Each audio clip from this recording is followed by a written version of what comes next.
नमस्ते दोस्तों। चलो जीवन के कुछ इम्पोर्टेंट पहलू पे बात करते हैं।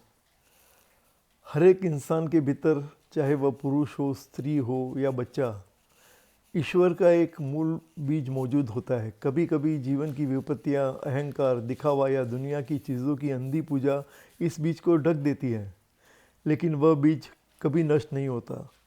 मनुष्य के भीतर किसी न किसी रूप में एक उच्च शक्ति का एहसास हमेशा जीवित रहता है।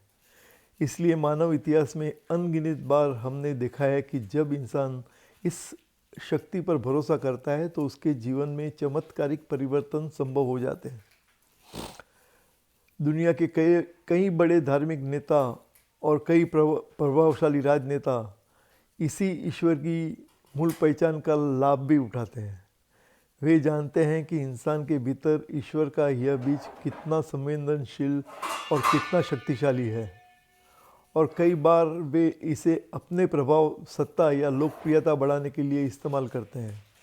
लेकिन सच्चाई यह है कि ईश्वर और मनुष्य का संबंध अत्यंत व्यक्तिगत, पवित्र और सीधा होता है।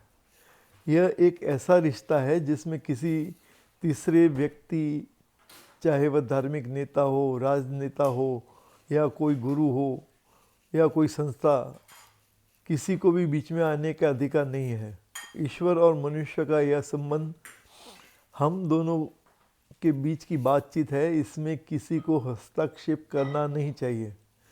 जब इंसान अपने भीतर की इस उच्च शक्ति से जुड़ता है तो उसे न किसी मध्यस्थी की ज़रूरत है, न किसी बाहरी दिखावे की।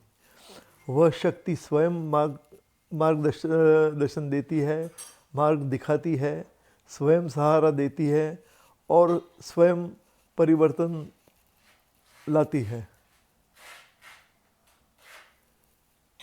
इसको सिंप्लीफाई करें, सरल बोलचाल की भाषा में इसका सार यही है: हर इंसान के भीतर ईश्वर का एक मूल बीज होता है। जीवन की परेशानियां या अहंकार इसे ढक सकते हैं पर मिटा नहीं सकते। कई धार्मिक और राजनीतिक नेता इसे भावात्मक सत्य का फ़ायदा उठाते हैं, लेकिन ईश्वर और इंसान का रिश्ता बहुत निजी होता है। इसमें किसी को बीच में नहीं आना चाहिए। This is very very personal divine relationship with between me and my higher power. उसमें किसी की एंट्री, मीडिएटर आने से लाइफ डिस्टर्ब ही होती है। Thank you very much for your listening. आपके भी विचार रखें इसके मामले में। Thank you.